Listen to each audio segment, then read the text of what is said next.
Welcome to the Nurses Breakroom.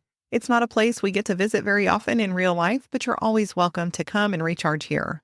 And while you're at it, head to selfcareisn'tselfish.com and grab your free copy of my book, Self-Care Isn't Selfish, The Compassionate Nurse's Step-by-Step Guide to Personalized Stress Relief. It's packed with simple, effective strategies to help you prioritize your needs without guilt so you can feel energized, focused, and ready to take on the day. Grab yours at selfcareisn'tselfish.com. Hello, and welcome back to another episode of the Nurses Breakroom with Jenny Lytle, RN. If you've been wondering where I've been the past couple of months, I wanted to start today by sharing a little bit about that because this break wasn't really planned. Earlier this year, I went on a cruise. It was my first one. It was wonderful. However, I ended up with an injury that affected my back and hip. And at first, I thought that it was something small, something that would go away in a few days, but that's not how it worked out.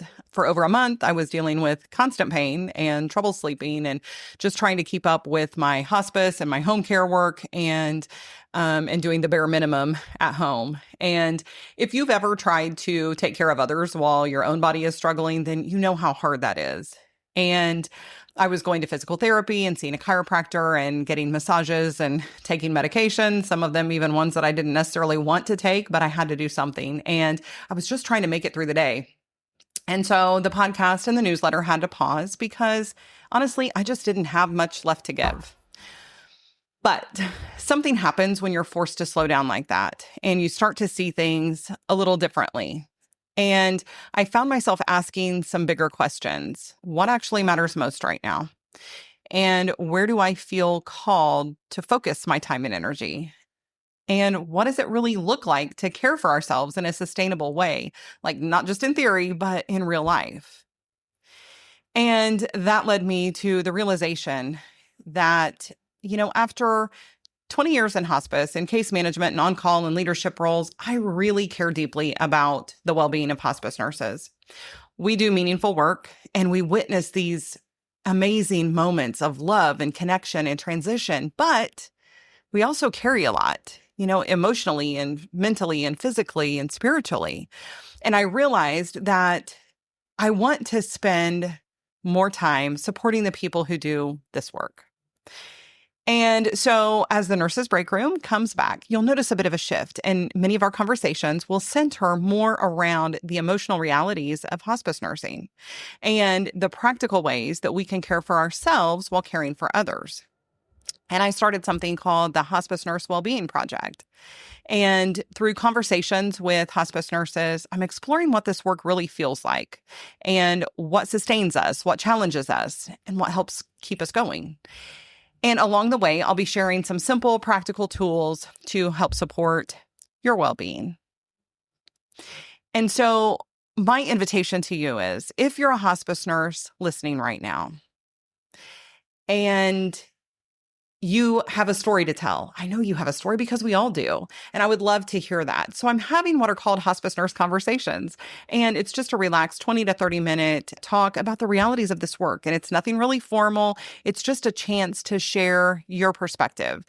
And if that's something you'd like to be a part of, you can find the link in the show notes, or you can go to calendly.com/JennyLytleRN/hospice. And just sign up there to have that conversation, and it will be kept anonymous. So in the next episode, we're going to be talking about something that I've been hearing again and again in these conversations that I've been having. Why hospice nurses carry so much and why it's not just about the workload. So if you've ever felt more tired than you think you should, this next episode is going to be for you. And before we wrap up, just a reminder for today, if you're in a season where you're just getting through the day, if that's all you're doing, that counts. You don't have to do everything at once. We all have those times when we really need to reevaluate our priorities. And until next time, remember, self-care isn't selfish. It's essential if we want to continue to care for others and live our best lives.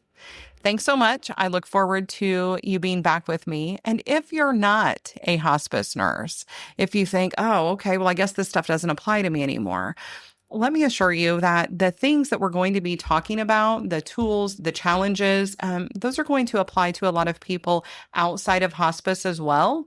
But I just am changing the conversation a little bit to speak more directly to hospice nurses because that's what I know. And I know there is such a deep need there. So thank you so much for your time. And I look forward to being back with you soon. Disclaimer. Although I am a registered nurse, the medical and health information contained in this podcast is provided for general information and educational purposes only and is not a substitute for professional advice. Therefore, before taking any actions based upon such information, I encourage you to consult with appropriate professionals.